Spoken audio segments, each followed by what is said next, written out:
A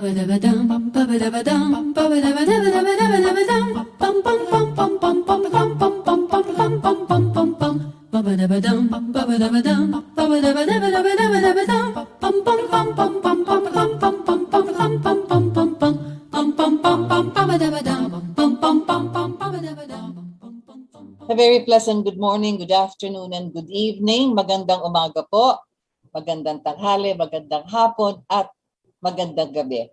Wherever you're located and whatever your time zone is, welcome to this hour, and this is Rita Gadi. I've always said that this is actually your hour.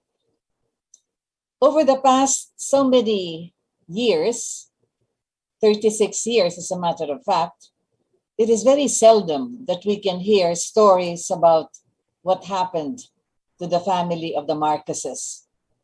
President Ferdinand Edralin Marcos, his First Lady Imelda Romualdez Marcos, the three children, their grandchildren.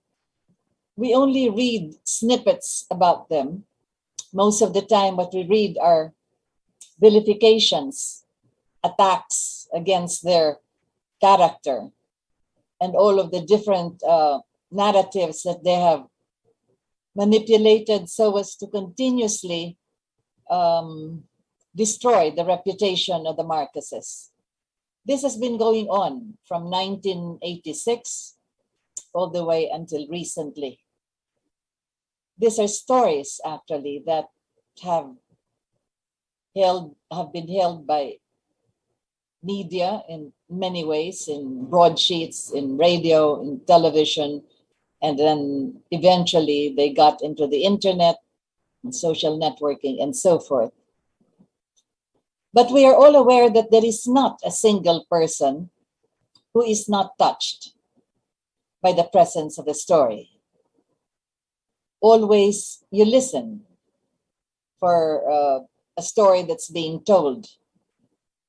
And it has always been said that if you want to poison a nation, you poison its stories. And so we have to beware of all of these narratives and all of these people narrating all of these manipulated stories, because they're not fully conscious of the importance of their gifts, if at all they have the gift of storytelling. And they become irresponsible in a way in the application of the art of storytelling. In many instances in civilization, we have had this.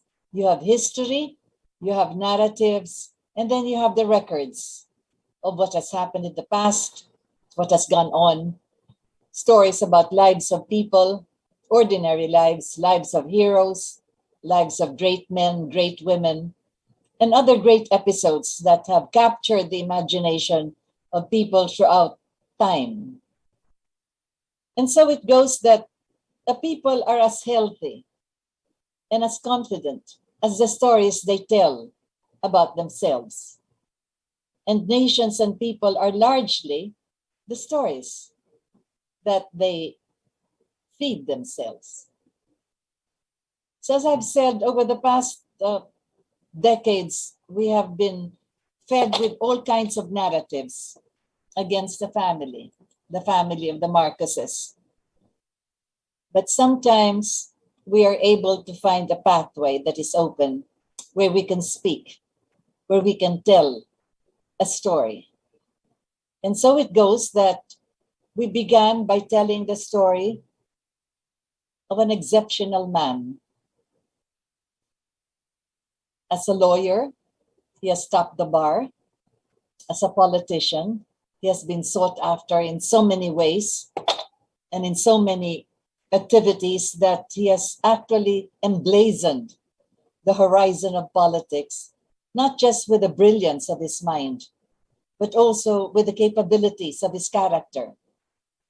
An outstanding man that became president of our republic.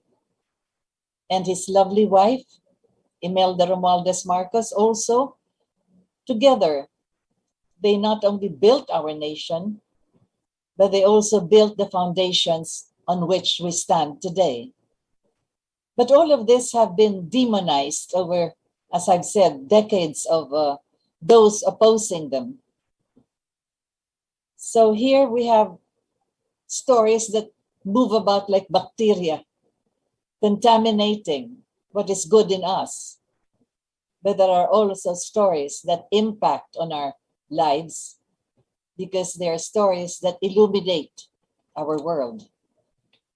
We began with that story of this man, Ferdinand Edralin Marcos, and his lady, Imelda Romualdez Marcos, and the stories of how our nation was being built at the time for 20 years and how she has made it beautiful. How they entered into programs and projects that reflected many of the things that we have dreamt about, and sometimes also the greatness that we have aspired for. So here we have seen the story of how these people or this couple served our people, taken care of our people, and even loved them. Loved them in a way that leaders very seldom get into that particular level. So here we have that story of how that legacy has prevailed, was sustained, and lived in the lives of many whose loyalty we still have to this day because they believed in that dream, and they continue to believe that that dream could be realized. And this is the story that we began with the Rita Gadi Hour about 3 years ago. And sometimes, many times, we have spoken of incidents in their lives, incidents in their manner of governance, in the projects and programs that they instituted for our people. And there were those who just thought that it was something that was shocking in a way. Shocking in the sense because then they were hearing it for the first time. We were getting messages that were recording to us how they were surprised that those things actually happened. But this was already after 1986. And so it goes that we are confident as far as these stories are concerned, not because we heard them or we read them, but because we ourselves personally lived through them. In other words, it was firsthand information. Professionally, politically, personally, we were there. And so that is why when we tell the story of what has happened 56 years ago from 1965, we say it with a certain degree, not just a certain, but a high degree of credibility, because we were there. We participated, we saw, we heard, we listened, and we wrote them down. We've kept a diary of those events. We have read them to you in many instances. And so these stories, we say, are true. And sometimes the truth could be shocking to those who have tried to cover all of these narratives with their own lies, with their own manipulation of the truth. And many times we have seen how these individuals and these groups and these institutions have a very difficult time facing the truth. That is why occasionally you would see that every time the Rita Gadi Hour would come up, you would see something that they would write across my face. They would write something like, "This is false," or "It is not true," and so forth. But our stories were revelations. We spoke of the period of 20 years, when in the beginning there was this massive movement for infrastructure, roads, bridges, airports, seaports, dams, electrification, and several other projects that connected our country and connected our people and gave us a sense of dignity as far as being a Filipino was concerned, because we felt that a nation was indeed being built. And then you had the programs and projects of his First Lady, Imelda Romualdez Marcos. Oh, what stories we could tell and have told about the many things that she has undertaken. The first of which was the homes for the aged, the elderly, orphanages for the children. And then from the horizon, after reclaiming land from the sea, a cultural center was born. the sanctuary of the Filipino spirit, as it was called, and how on the opening night of this wonderful cultural center, she invited some of the best in the world. The Bolshoi Ballet came and danced the evenings at the pleasure of our people. Great artists, great orchestras, and many of the cultural events from around the world were invited. And then the Filipino presented himself and herself. We had there the Filipino artists, national treasures, as a matter of fact. And they used the cultural center to exhibit the creativity that is inherent in many of our, not just the artists, but many of our people. And so from the silence, or seemingly silence, of the past decades, we found a way of bringing out the stories of Ferdinand and Imelda. And in many instances, we received a number of comments saying that they wanted more. They wanted an extension of the stories that we were telling. But as I've said, we've always based all of these narratives on first-hand information. And so we came about to the story with the stories of how when we first came to visit them in Honolulu during the days and years of their exile, the sadness that we could read in their faces, the longing for home, and the many instances when they spoke of things that could have been done that they still intended to do for the benefit of our people. We also heard the stories of how they felt as far as leaving the country is concerned. The machinations and the manipulations of other governments that conspired to remove them from office, to remove them from their homes, to remove them away from their people. We heard these stories from them, and we narrated these stories to you in the Rita Gadi hour of how, in many instances, we would watch the couple as they looked out, viewing the Pacific Ocean, that vast, the biggest body of water that would connect them to our country. And that is how we felt all of the sadness that they had, pining for home. We have told you the stories of how they attempted in so many times to request our courts to take them home.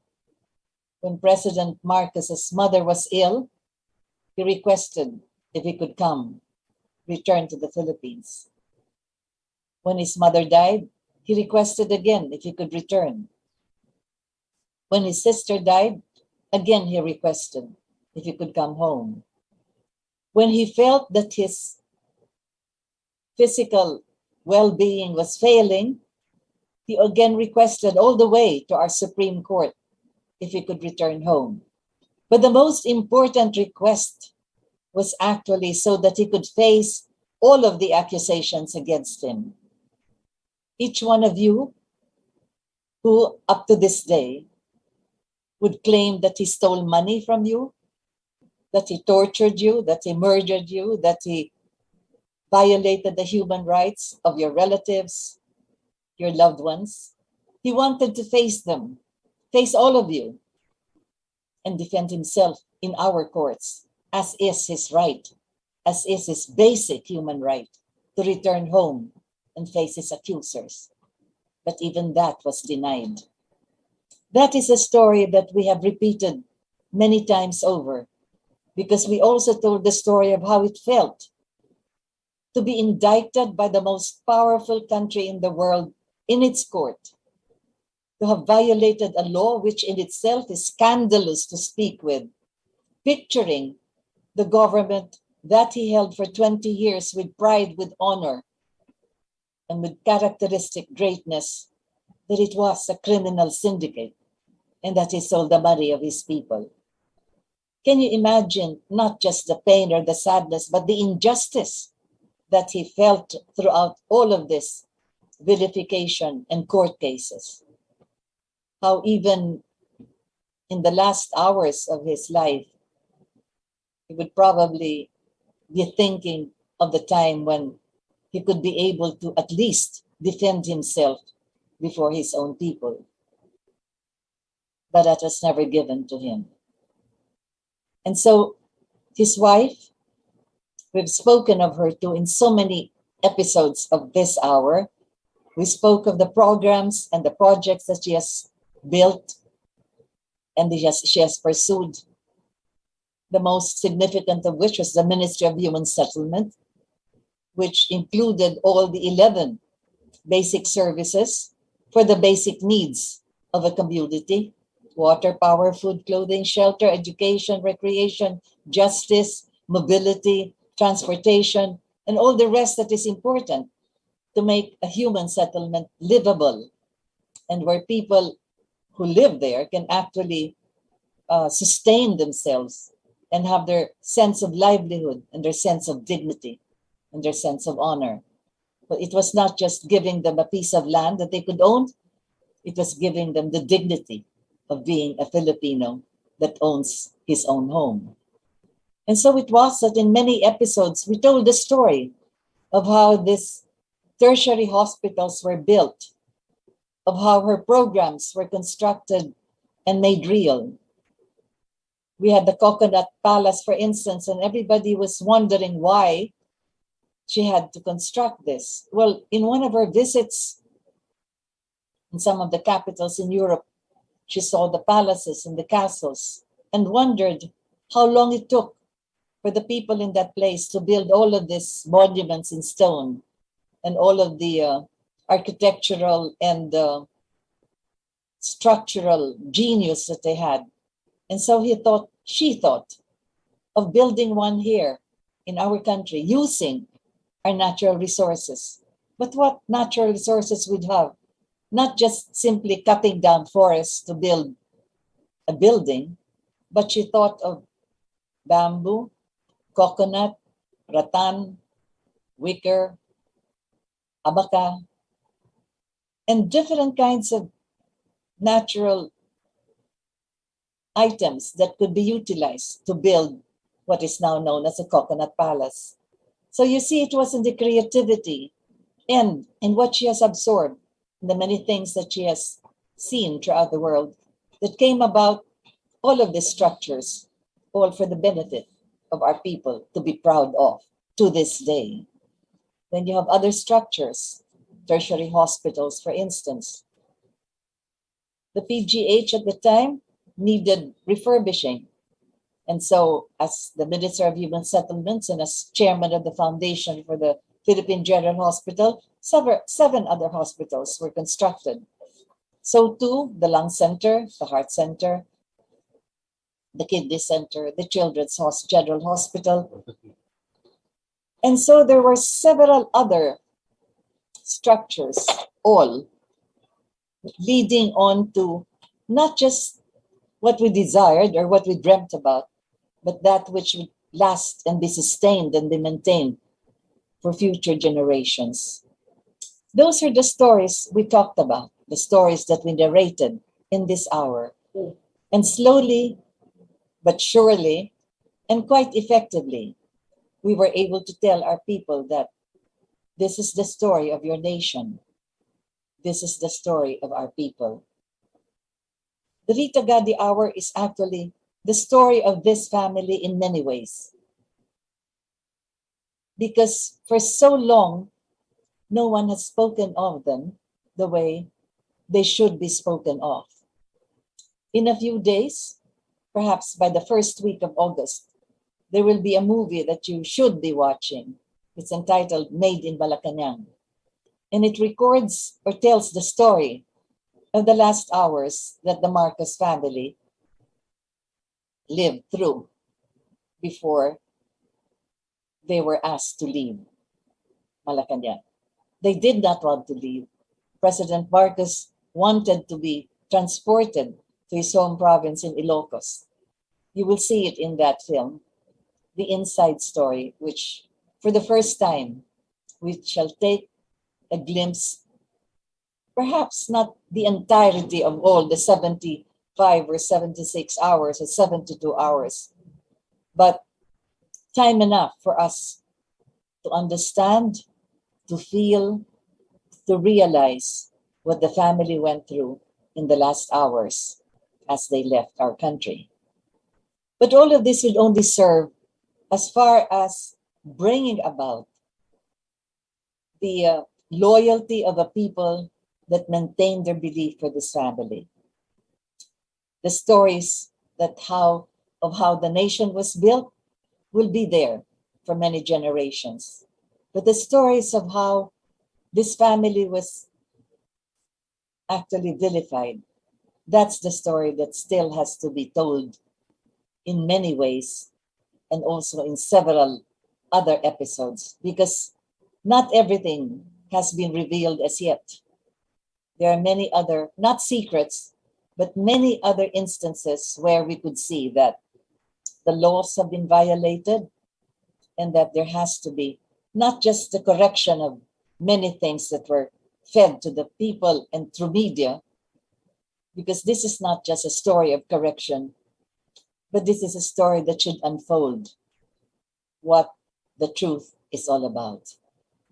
Truth is something which we have to reveal in a manner that we have to sustain it for as long as there is the belief that once upon a time, this is what actually happened.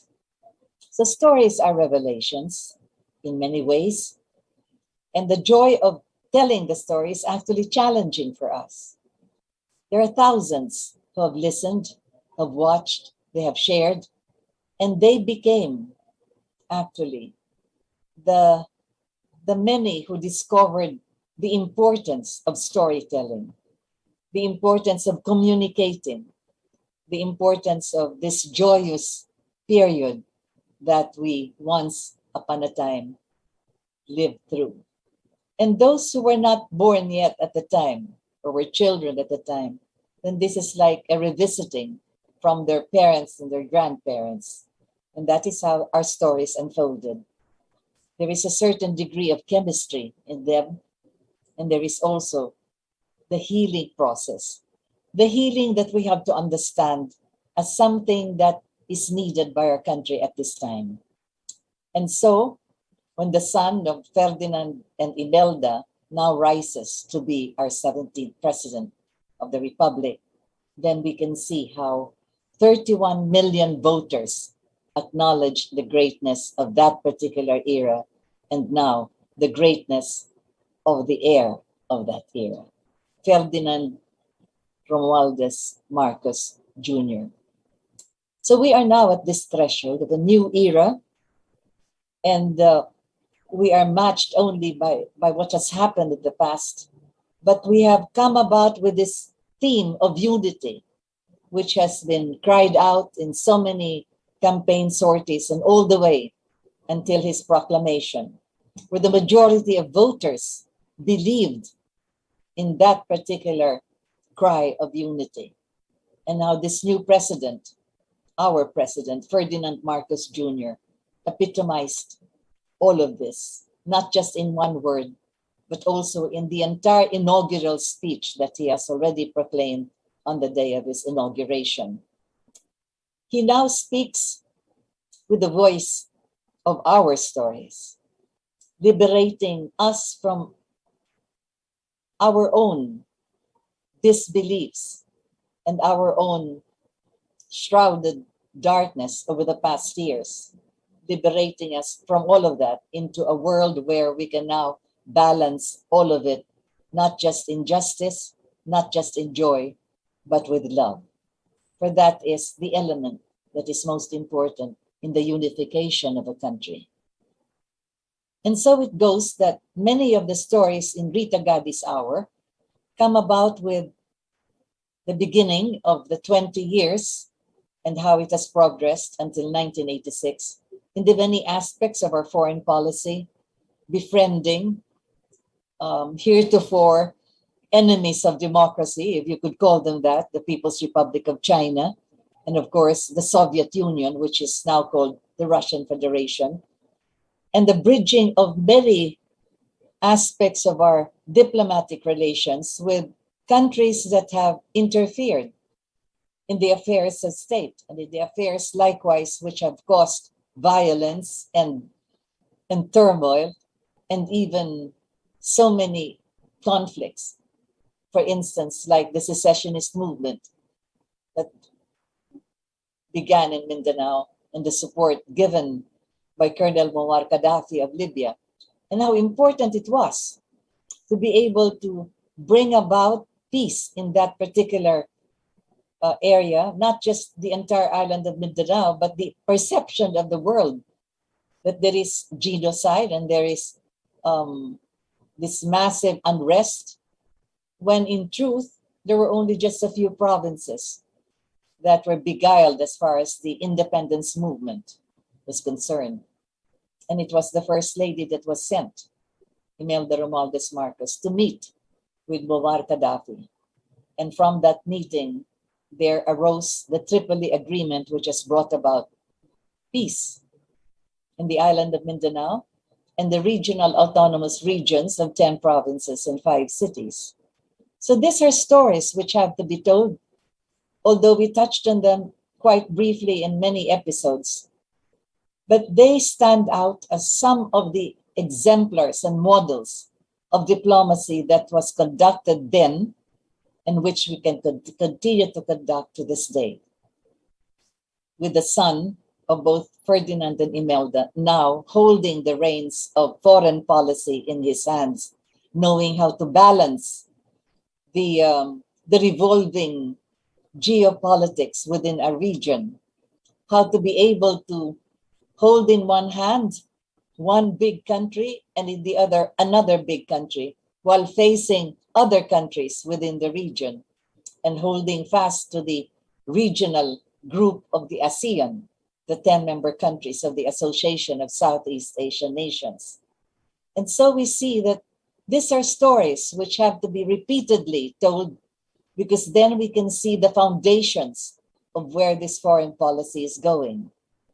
That for the first time in a long, long time, we have had the impetus of welcoming not just foreign ideologies and foreign policies and what could be something like different methods of government, but holding them as friends in a manner which only a skilled foreign policy leader could actually perform. So it goes that these are stories that challenge us, and we continue to read them, listen to them, and live them in many ways, because that is how important storytelling is, especially if it reveals the truth. So we've gone through this over the past years, almost as often as every Tuesday of the week.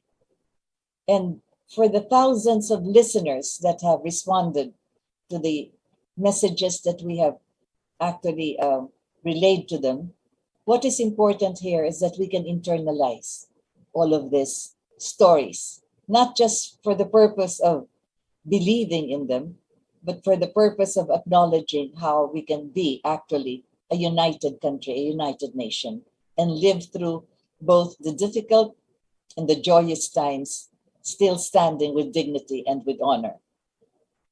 These are the meanings and the messages that go in and out of all of these stories that we have had over the past so many years. And that, as I've said, from the silence that we had over decades, we now have the pathway by which we can relate all of these little insights into the lives of leaders, of people, of episodes, of events. And many of these actually are part of the building of our nation. You know, the truth could simply be something that everyone could see, and yet many deny this. And so that is why every time we tell a story, I always premise this by saying, I was there, I listened, I heard, I wrote down notes. And not only that, if I speak, for instance, of cases, then I could also say that I have the documents, I've read through them, and I present them to you as I relate the story about these. That is how important it is to realize that we have come to a point when everything else is just written about. But then you ask, do we have the evidences? Do we have the testimonies behind the things that we say? It's so easy to write across my face, it's false, and she's not telling the truth. But always I come up with a challenge. Give me a document or give me a person who can dispute what I say, who can dispute the evidence that I present before you. Two issues that we have repeatedly talked about, the issues that they keep on slapping on the character of the family of the Marcoses, especially now that we have a Marcos president. This is the issue of stolen wealth, money stolen from the Filipino people, and the issue of human rights violations. I will never tire talking about this because to this day we still have those allegations being written about and the books being now exhibited and being shown to the people, encouraging them to read this. The untold truth about Imelda Marcos, for instance, where 90% is actually all on hearsay. Talking to somebody who talked to somebody who talked to somebody, and that was the story that was said as untold. Then you have other books written about the conjugal partnership of Ferdinand and Imelda and so forth. And then, of course, all of this do not have the specifics as far as their stories are concerned. And so that is why it is important that we come about with the actual documents that we have read and the actual cases that were filed so that we can speak with a certain degree, not just a certain, but with degree of credibility as far as these issues are concerned. How many times have we gone over this? Did President Marcos steal the money of the Filipino people? That's exactly what we were asking for. As the trial went on for about 4 months, 95 witnesses on the witness stand speaking about many of the bank transfers and bank accounts and transactions. 95 witnesses also talking about Marcos as a genius as far as finances are concerned. But none of them could testify that they actually know that the money of President Marcos that they're talking about in all of these Swiss banks, American banks, Philippine banks, none of them could testify that this money came from the Filipino people because there was no evidence out of the 350,000 pages of documents that they had, documents that were obtained from Malacanang itself. When the Marcoses left, they ran through the vaults, the filing cabinets, and all their different offices to get all the documents that they could find. They got all the documents that the Marcoses brought with them to Honolulu. They were all confiscated. They got documents from banks, Swiss banks, American banks, Philippine banks. All of this comprised the 350,000 documents and 95 witnesses that should testify on those documents. And yet, not one could be presented in court as evidence or testimony that the money came or was stolen from the Filipino people. Several times, the judge himself exclaimed in open court, "What is this case doing here in my courtroom?"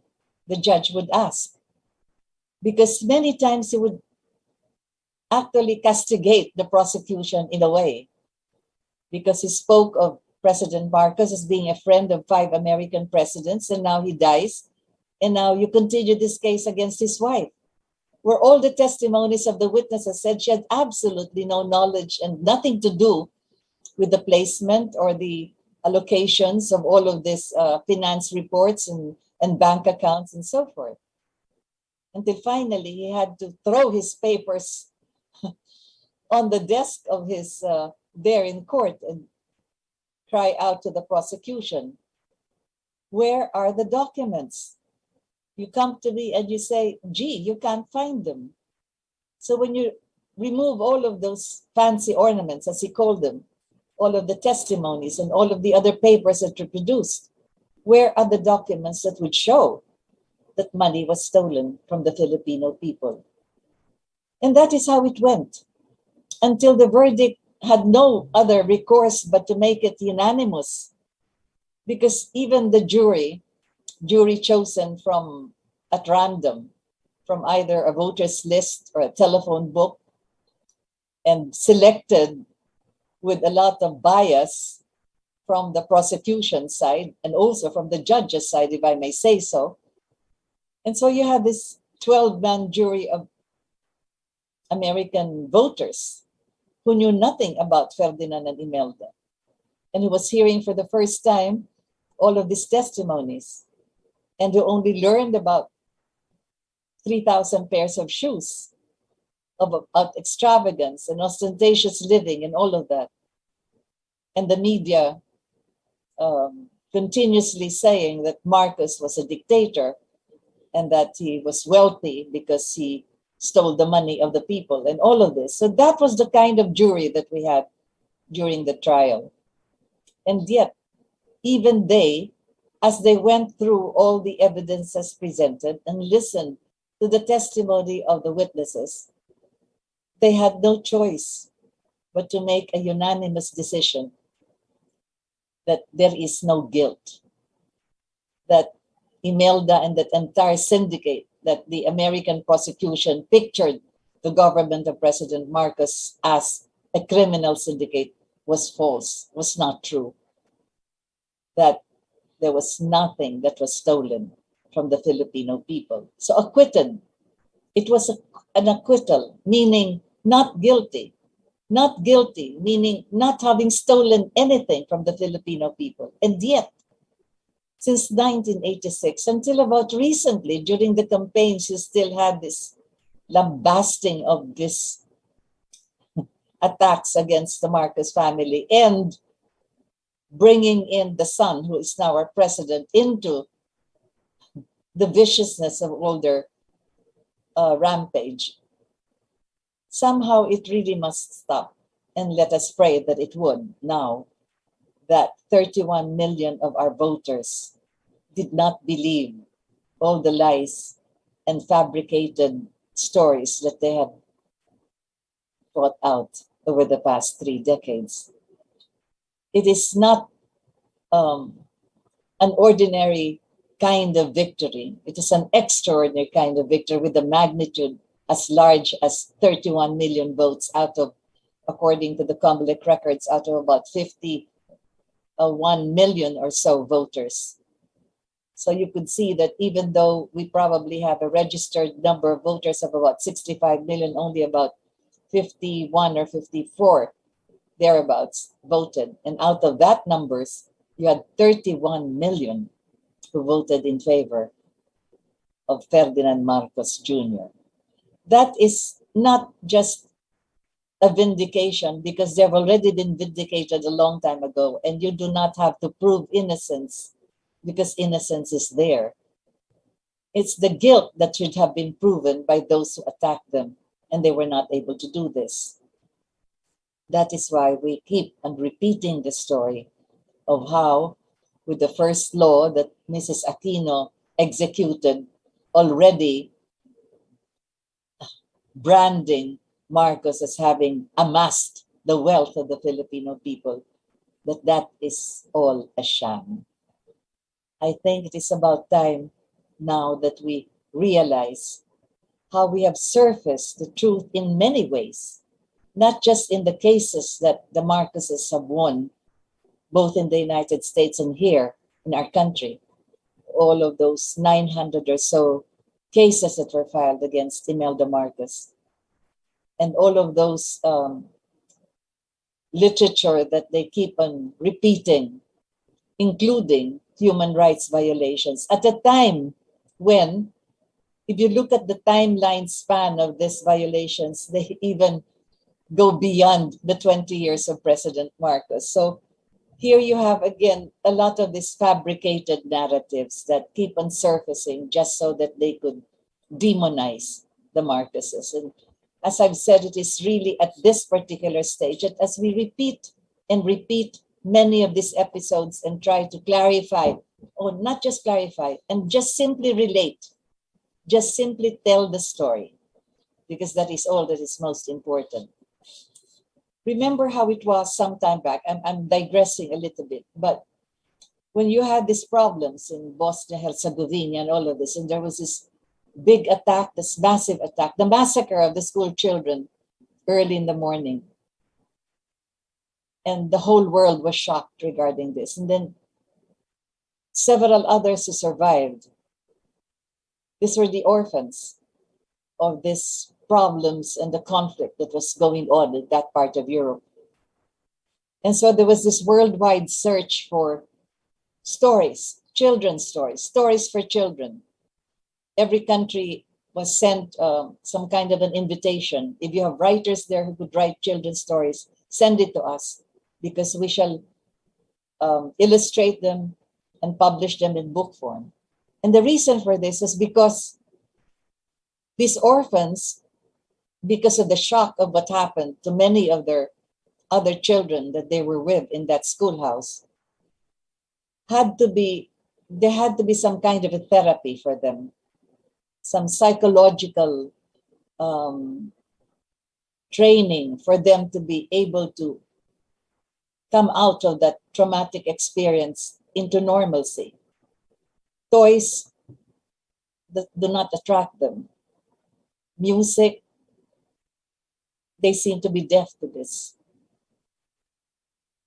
Stuffed animals, teddy bears, and so forth, because a lot of people sent all kinds of children things that could be able to help assuage those that were afflicted by that horrible massacre. But stories are the ones that come into the psyche, into the anima, into the soul of the children.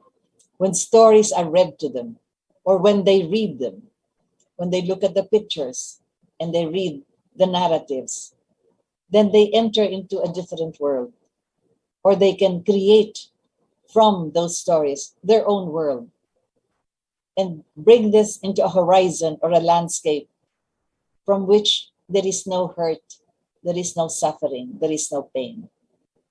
It is the beauty of the story that can be able to penetrate even the saddest of these little hearts that have been damaged because of what we have done to them because of these wars. And that is why we began this program by saying that not a single person not a single person, there is not a single person who is not touched by the presence of a story. And so it goes too with these children. That's why I digressed a bit to let you understand how important stories are. We've also elaborated the fact that when the stories are so true, they really could be shocking. And that is why your hour has sometimes come about with certain episodes of the truth, which have shocked many of our listeners. Because here we are reporting all of this, not just for the individual or for the groups or for those institutions that have covered us in the darkness of what they have maligned the Marcoses with. Because the stories that we have revealed are actually revelations. I'm repeating that word. They are revelations. They bring us into that level where we can actually grasp the meaning of certain portions of the lives of people, the lives of our country, the lives of men and women, and from the silence of so many decades, then there is a way of recreating them. There is a pathway, there is a bridge by which we can reach the past, bring it to the present, and then we can be able to, as the children went through this, assuage the pain, the sufferance, all the doubts that may still be there, and all of the wounds that now will have to be healed. Because as the stories unfold, we see the chemistry in people. We see the touching of hearts. We see the opening of the soul. And that is why we speak of stories also as a manner of healing. And so it goes that we actually have all of these transgressions, but forgiveness is something that is most important in our lives. And just about every lecture that you would be hearing and every homily that you would be experiencing always spoke of this. Forgive those so that we too shall be forgiven. For there is the imperfection that is in all of us. And there is the importance that we have to give to a sense of compassion and a sense of mercy. These are the stories we tell. And so we want to have a good nation. Let us make good stories. And have these good stories grow beyond ourselves, because a good story never dies. Stories, as I've said, stories are those that could be able to lift us into that particular level, not only of the beauty of the telling, but of the beauty in each and every one of us.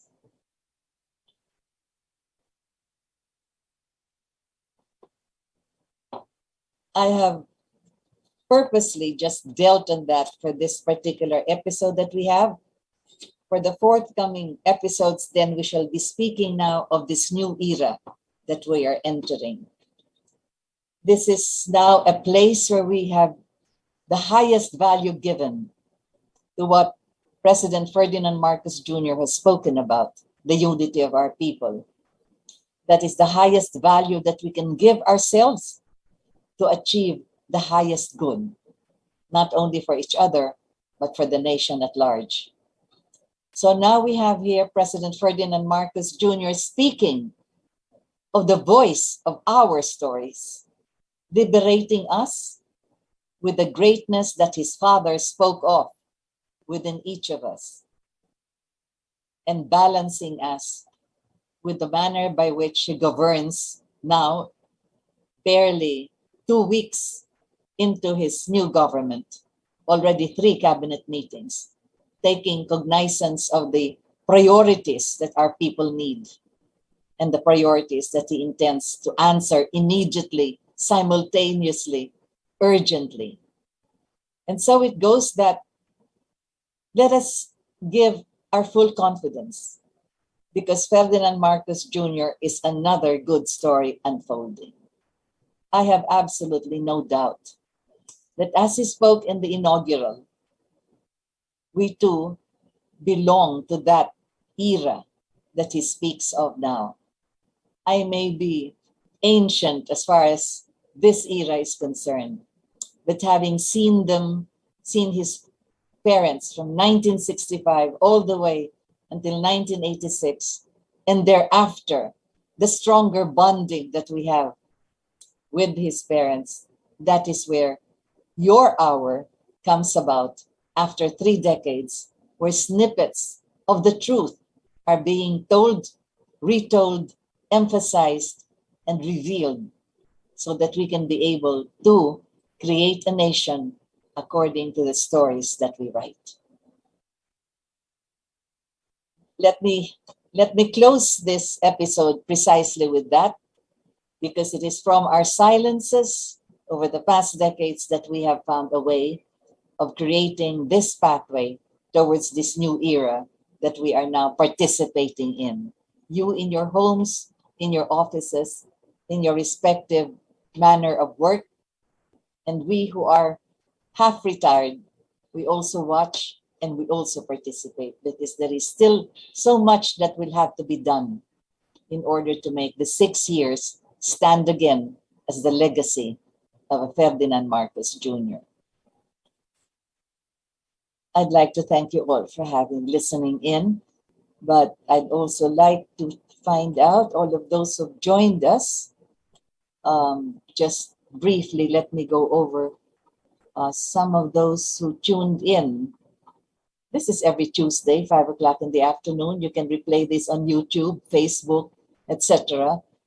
And don't mind all of these things that I write across my face, because as I've said, truth is very easy to tell. It is only evil that complicates. Turetana Jake, thank you very much. Good evening. Yes, Rodora Atong, hello Ma'am Rita, watching from Hong Kong. Rika Sai Santagle, hello po, hello to you. Mommy M, good afternoon, Miss Rita. BBM Filipinas Japan 2022 Team Marcos. Good evening, Ma'am Gadi. Take care of your health always. Thank you very much. Blessed afternoon from Angela Nikoko and Hofster, Zedric Valera, all of this greeting us. Good afternoon. Ann Hofster, you are the living witness of the Marcos family true. There are very few of us remaining from that period of 1965. My goodness. And not everybody's talking the way I do or coming out in the open the way I am. So yes, thank you very much. We are the continuance of this. I wish you will be appointed. I wish it too. I'm still looking for a job, my dear. Hi po, ma'am. This is Dea Yap. A blind student, Marcos supporter po. Nakakapagsulat po ako ng song. Oh, thank you very much. Yes, music too is the universal language. And we should not be deaf to that, nor blind to it. Hello po, Miss Rita Gadi. Thank you po for your stories about President Marcos. Watching from Europe. Ate Manang Life, John, JPN, good afternoon. They're all greeting me good afternoon. So thank you very much. Be safe too. Nawiwili na ako sa kakapanood ng kwento po ninyo. Yes, there will be more. We shall be coming up with other episodes of interest. Some of those which are related to what is happening today. Some of those which could be now part of the administration of President Marcos Jr. as he goes through, as we've said, this new era that we are participating and watching. From Australia, Cesar Santos, and then we have several others. Well, still talking about those who lost these past elections. Yes, as I said, forgiveness is very important. The quality of mercy should not be strained. It should drop like the gentle rain, as Shakespeare would say it. Hello po, ma'am. Watching from Madrid, Spain. Oh, yes. Do be careful now. There's a heat wave crossing Spain at this time. So take care of your health and get away from under the sun. Ma'am Rita, take care po. Chari Miao, New Metal for Christ. Thank you very much. And all of this. So, lahat daw ng kwento ito kailangan ipelikula. Well, there is a movie that's forthcoming. You have to watch it. Made in Malacanang. The last hours of the Marcoses in Malacanang. And this is another important episode of history that you should really watch, because it's never been told and never been seen at all, except now. Senator Amy Marcos was very much a part of this. And of course, very good directors and very good movie actors performing. Watching from Dubai, United Arab Emirates, thank you very much, and several others. So thank you all for having joined me. This is a monologue I've really undertaken as far as telling a story is concerned. And I would repeatedly quote this and quote it again. There are no two sides of all of these narratives. There is only the side of the truth. And the truth, as the way we're doing it, is very easy to tell. And it is only evil that complicates. Dear God, save us from the darkness and from evil. Protect us as we go through one virus after another. Dengue is now within some of our countries. Protect our children, protect our nation. Help us to be able to guard against all of this evil doings, that we may also be compassionate with our mercy and our forgiveness. Make us stand with dignity and honor, and help us to guide and protect our new president, Ferdinand Marcos Jr. Thank you, Lord, for all your blessings. Thank you for the guidance you have shown us. Thank you for this hour. This has been Rita Gadi, and this has been your hour.